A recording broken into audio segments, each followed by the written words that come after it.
I'm generally excited about just the notion of creation and of pinging the world for novelty.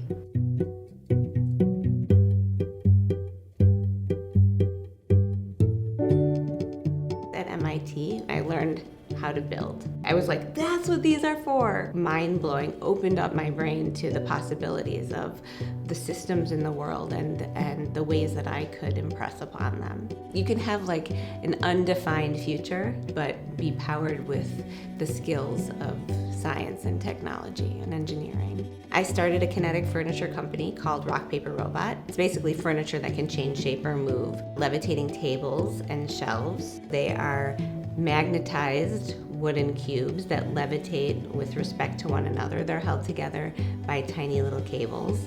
A line of chairs that deploys very quickly when you lean it forward with gravity and can then retract easily with a pull of a string. It's more about my desire to communicate elements of physics and embody them in objects.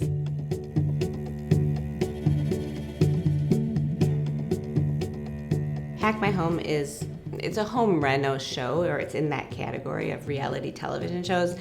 I think of it more as a space transformation show.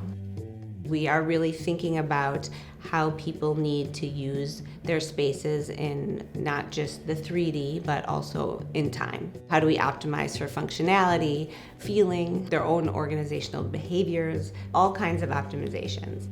As the engineer on the show, I'm really responsible for a lot of the stuff that's moving. The pieces that we put in have highly mechanical components. Some are powered and actuated. Some, just move by human interaction.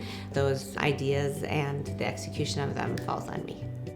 I hope people come away from the show with a new sense of flexibility of thinking. Think without boundaries to the possibilities.